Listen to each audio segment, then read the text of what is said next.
You know, folks, sometimes, even if you're not an IPA guy, you find an IPA that, well, you might just like. And today, we're going to have one of those. It's called Steel Hands Tropical IPA from Steel Hands Brewery in Casey, South Carolina. I bought a 6-pack of this, cracked one of them, and I was kind of amazed. And we're going to find out what makes this beer tick. Coming up next on...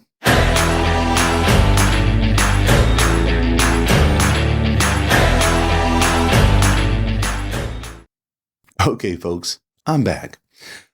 Like I said in the intro there, I'm not an IPA guy, but I did pick up a 6-pack of the Steel Hands Tropical IPA.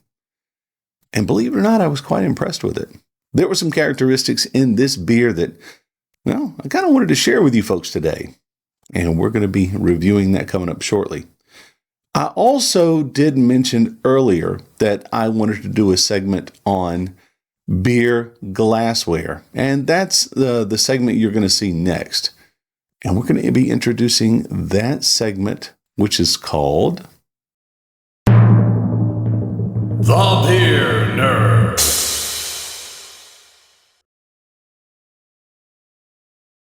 So I did allude to the fact that I wanted to go over different types of glassware at some point. And I think today might be a great day to do it. I don't really adhere to a standard convention on glassware. I go to bars, I go to tap rooms, and I'm served in all sorts of glassware, from a wheat glass to a stout glass to a regular tumbler like this one. I'll be served in just about anything, but I like to be served in the proper glass if that glass is available, and it also tells me a little bit more about the tap room and or the bartender. I like my lagers in handled lager mugs. I like my Guinness, if I decide I want to drink Guinness, in like a Guinness or a stout glass. Okay, it's a thing. It's just something you get used to. But mainly, I drink out of tumblers.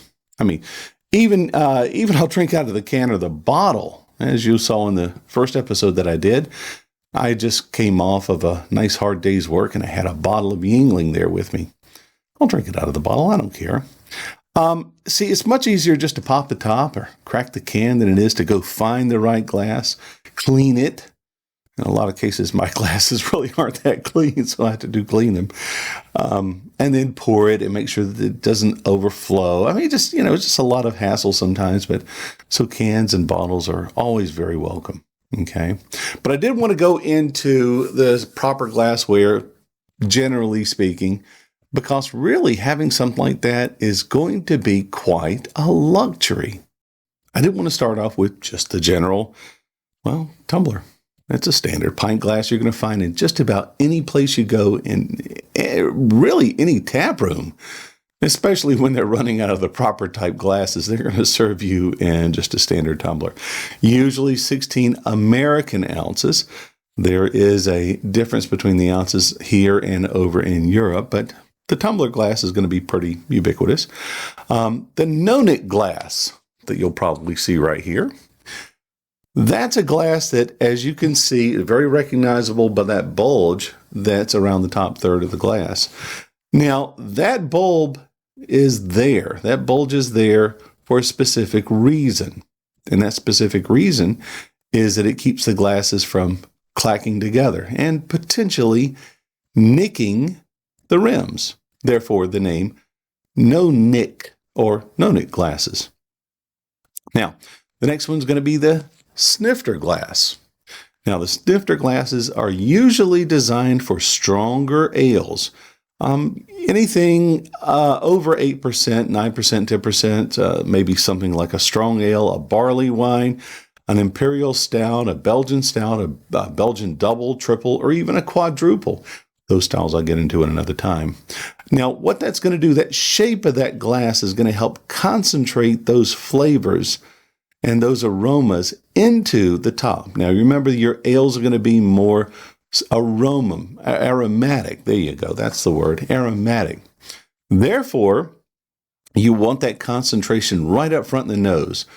You can swirl it, smell it, and you can just really get that great hops and that great floral and that great fruity flavor to it.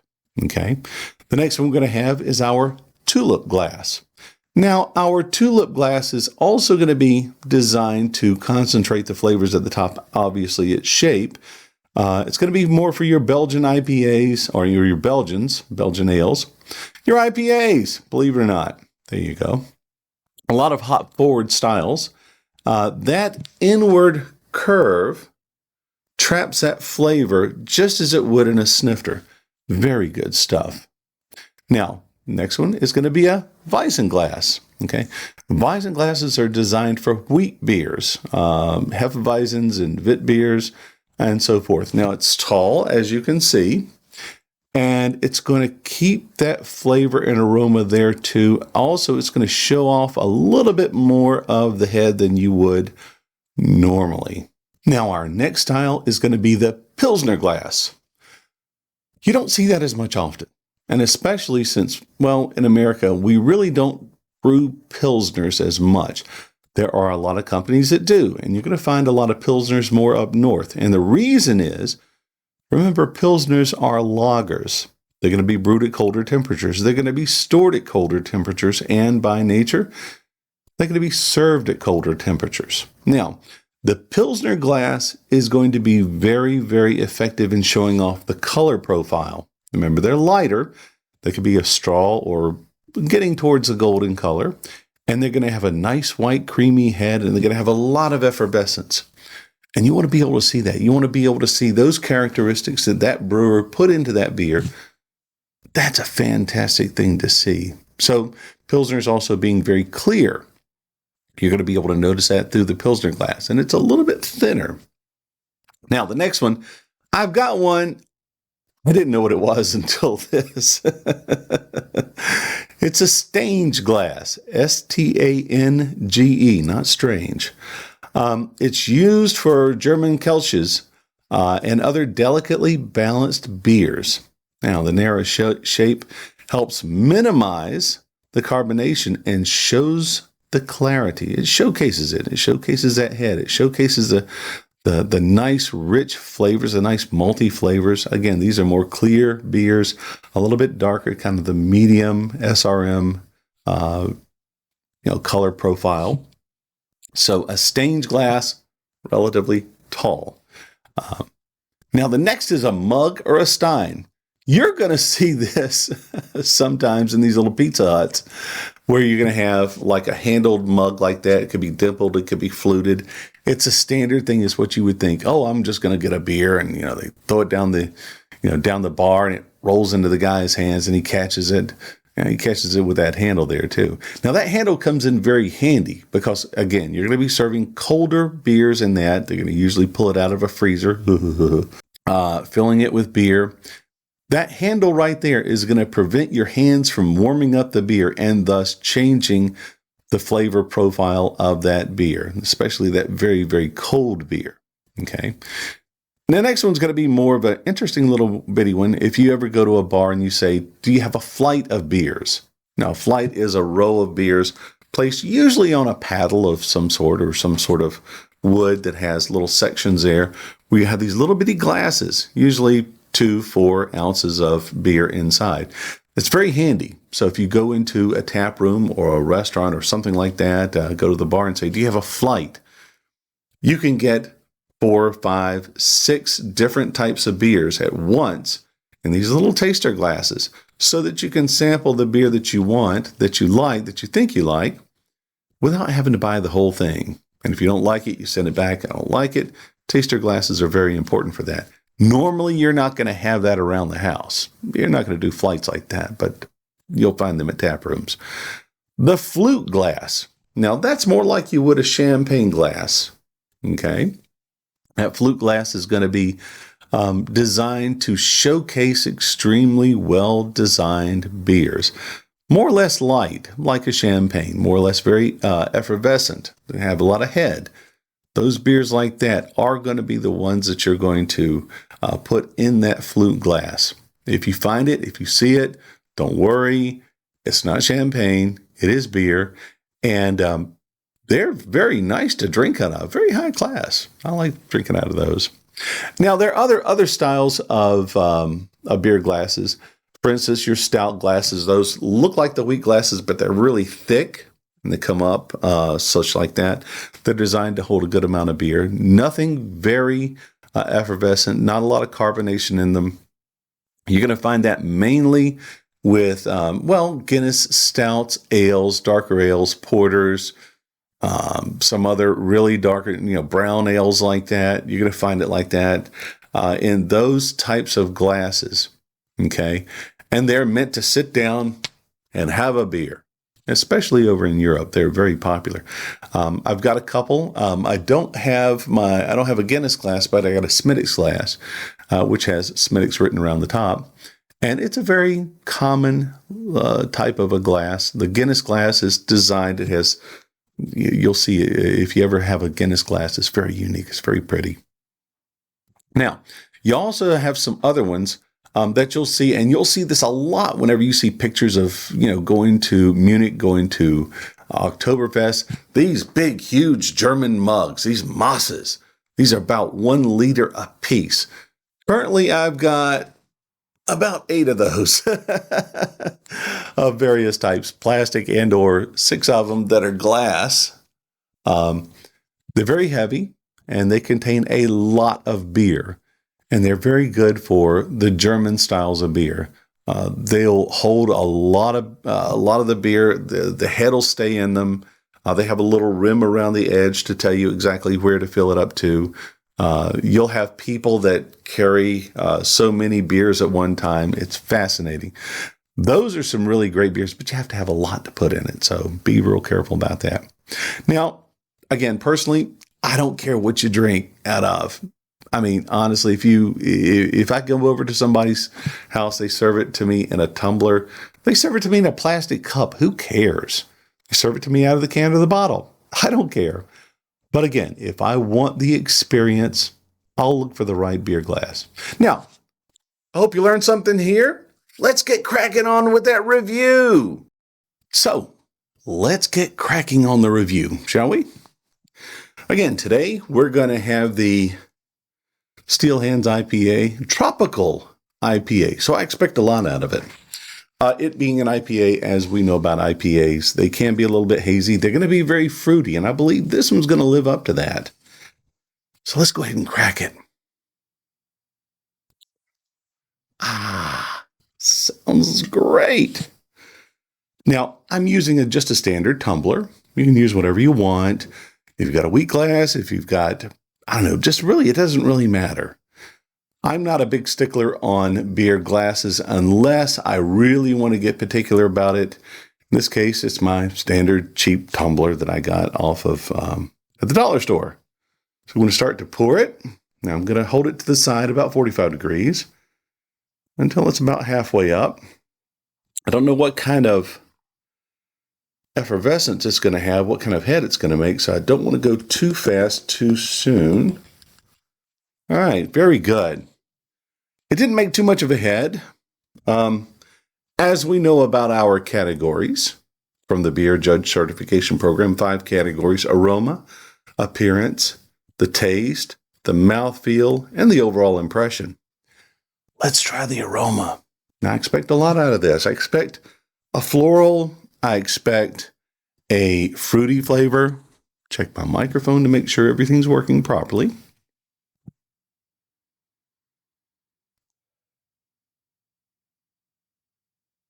Ah, yes, absolutely. Just as I expected. Kind of a citrusy, kind of a mango, guava. They say passion fruit. Okay, fantastic. I don't really eat much passion fruit, so I couldn't tell you what that actually tastes like.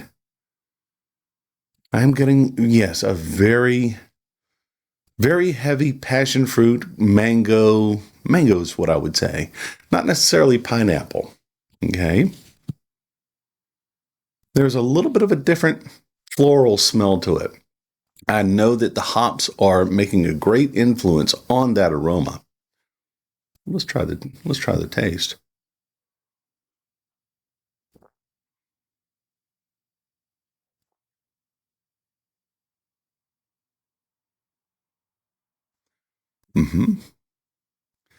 Actually, not as much pineapple, a lot of mango.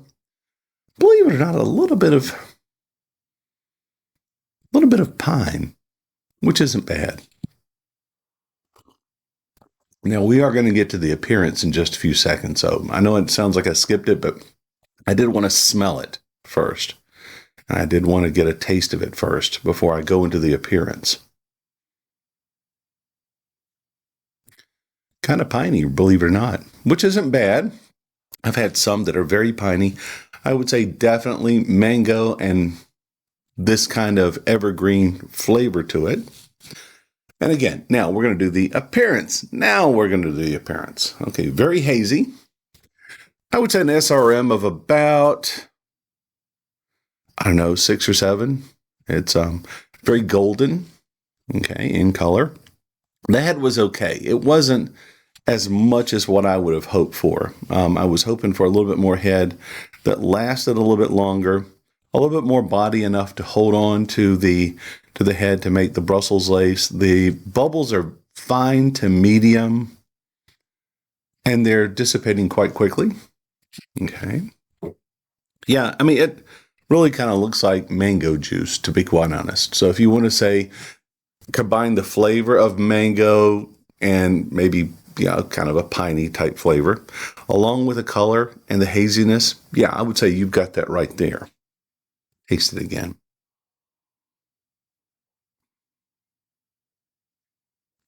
Not bad. Not bad at all. No.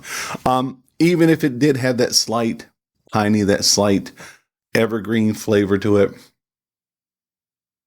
it's not putting me off. Okay. Again, I've had this type before. Actually, I had this beer before, but I have had this type of beer before that had that flavor profile to it, and it wasn't all that bad. And this is very good, especially with the mango. It doesn't hit you with a tremendous citrus flavor. It doesn't hit you with a tremendous pineapple flavor as some of the other ones we've reviewed here do. It's still effervescing up from the bottom, which is always helpful. At least we know that it's got, a good amount of carbonation. So now for the mouthfeel. It's a little sweet, as we would expect, a little sweet. It's not overly sweet. It's not like you're drinking mango juice. It can have a little bit of a dryness to it. I wish I knew what the original gravity and the final gravity was on this. Now, I'll be going into gravity in another video sometime soon because I think that's very important for people to understand. The mouthfeel, it doesn't stay with you. It doesn't stick to you. You don't feel like you're just, licked a lollipop or something like that. So it's got that good mouthfeel, and it does have a good, kind of a moderate amount of carbonation. Again, that's not an off-putting thing. Very nice, very nice. Overall impression. Yes, I would go out to a restaurant and order that before I order my meal. I don't know if I would really eat anything with it. Perhaps I would, eat it with a dessert. Oh, I just got a little bit of return from it. And I definitely tasted a little bit of pineapple. So sometimes, believe it or not, when you burp, if you would, you do get a little bit more of that flavor characteristic that comes through. That was a pine flavor. Okay, cool. Loving it. Don't mind that a bit. But I would say if you wanted to drink this or pair this with something, I don't know if I would pair it with a meat. I don't know if I would pair it with anything like a dessert, but I would say maybe a cheese of some sort, maybe a lighter cheese. I don't know, Gruyere, or I don't know if I would go Brie. I'm not really a big mold fan. So, but overall impression, I would definitely recommend this.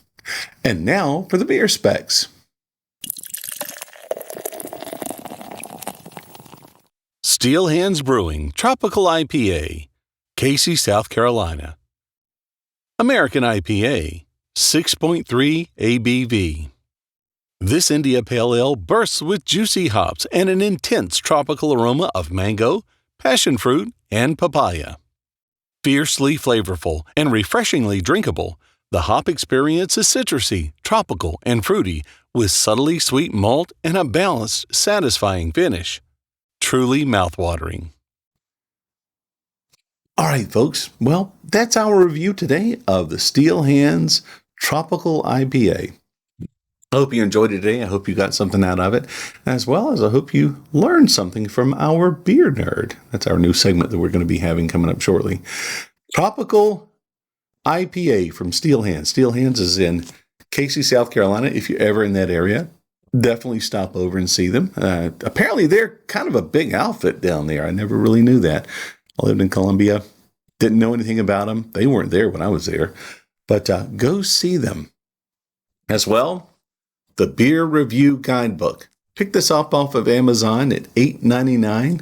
I'm not affiliated with them, so I don't make any money, but I fell in love with this little book here. I thought it was the best in the world, and I've been taking it around, and I've been putting my beers, writing them down inside that book. So I remember the very special beers that I've had at different venues.